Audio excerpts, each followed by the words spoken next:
What's up guys? Welcome back for our another video. So andito tayo ngayon sa Iloilo. Bumiyahe tayo kanina ng mga 7:30 from Roxas City. So 9 o'clock na. Papunta tayo ngayon ng Rev Zone. And andito tayo ngayon sa stoplight. Grabe. Ihing-ihi na ako guys.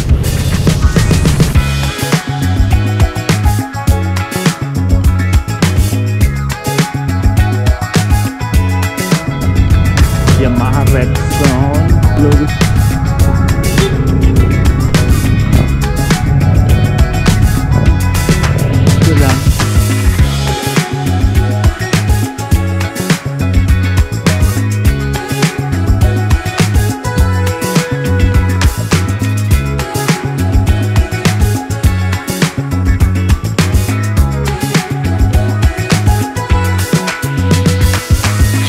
Pinaklas na nga ni Baloy yung motor natin. Ang medyo mahirap na dito sa motor natin kasi airbox niya, throttle body, nandito talaga sa ilalim kaya sobrang hirap ng MT-07 kahit na palitan mo yung niya, yung spark plug, andito din sa loob. So, napakahirap. So, pero kaya na ni Baloy. Expert yan. So yung papagawa pala natin ngayon is magpapa-throttle body cleaning tayo. Tapos papapalitan na lang natin ng coolant. Papalit tayo ng chain and sprocket. So yung sprocket ko is 45 na yung teeth nito. Ito siya, 45 ang teeth. Tapos stock lang na engine sprocket. Tapos mga bearing and then our chain, gold to Ayan. Okay guys, so habang ginagawa yung motor natin doon sa loob ng service, so pakita ko na sa inyo yung mga motor dito at the same time. Pakita ko sa inyo yung presyo, di ba? Para may idea kayo kasi sobrang tagal ko nang hindi ginagawa to. So tingnan natin kung ano na yung mga presyo ngayon ng motor. So yung MT-07, pareho sa akin, ganito. Same pa din yung price niya sa MT-07 ko dati. Pero yung MT-07 na bago, 499 na. So mga 50,000 yata ang difference. Mga 60k, parang ganun. So 439 yung dati, pareho sa MT-07 ko. Tapos 499 na yung bagong MT-07. And of course, the MT-10 SP. MT-10 SP is 1,099,000. Para pag may pera, And this MT-09, I don't know kung walang presyo yung MT-09 tingnan natin tong MT-03 naman. MT-03, yung bagong MT-03 is 298,000 na yan kung may gusto mag-down payment.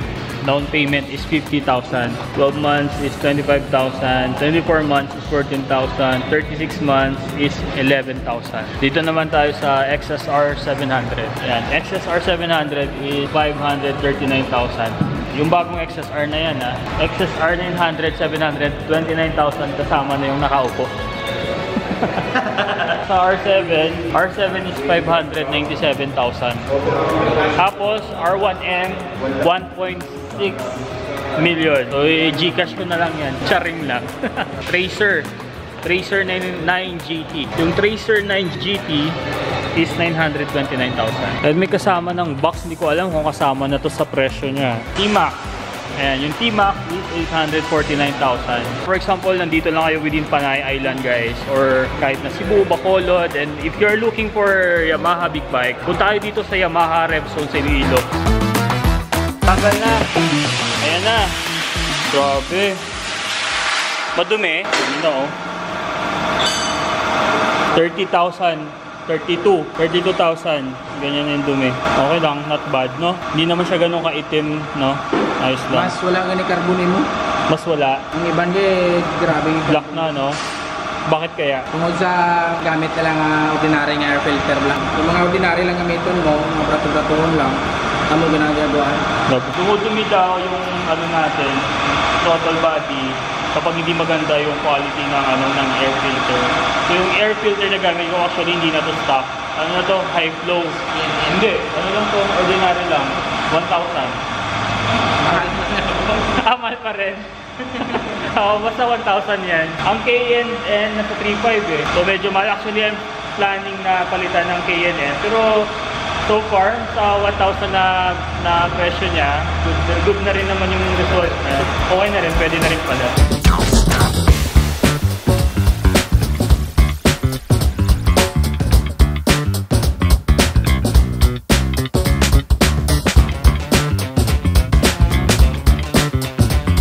So ikakabit na yung chain natin, ayun yung chain natin, and ayun yung sprocket. Tapos kanina na-discover ni Baloy na maluwag na pala to yung nut ko dito. So possible pala na matanggal na yan dito yung nut niya. Ito siya, ito. So maluwag na to kanina.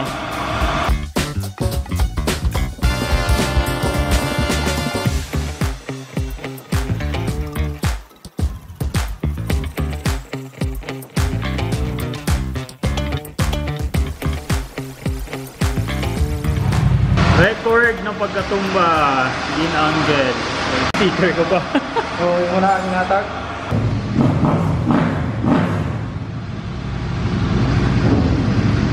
Alright, so finally guys, natapos na yung motor natin. Actually madami pang pagawa. Kaso yun na, alas 4 na. Kulang na sa time, so babalik pa tayo dito. Magpapapalit ako ng coolant, tapos change oil, tsaka yung clutch lining ko.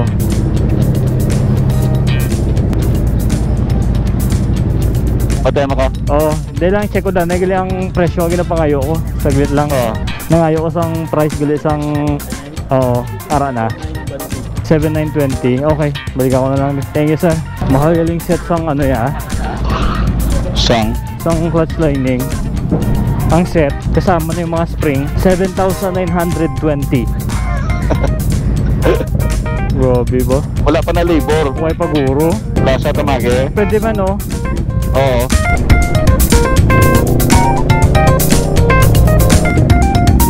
Tutulan mo na kung diri ka? Oo, tutulan ko na. Sige, alam. Alam mandok. Thanks. Sige. So pupunta na tayo sa bahay ni Francis. Tapos na nga yung mga ginawa sa motor natin. And okay naman yung experience ko ngayon sa motor. So medyo smoother ang feeling. Throttle body ko hindi siya ganun kadumi. For 32,000 kilometers na mileage ko kasi ang iba daw mostly 20,000, dami na daw carbon. Sa akin halos ang nipis, nakita nyo naman sa video kanina. Siguro dahil hindi ganun ka polluted sa lugar namin. Tapos mostly yung mga pinag-ride namin nature, parang ganun. Syempre mas maganda yung nahihinga or nalalanghap na hangin ng motor ko. Kaya siguro ganun. Pero sarap na i-drive ng motor ko ngayon, no? Pero kailangan magpalinis kasi sobrang dumi ng motor ko. Kaninang umaga kasi, nang nag-ride ako papunta ng Iloilo, basang-basa yung kalsada kaya sobrang dumi yung motor natin.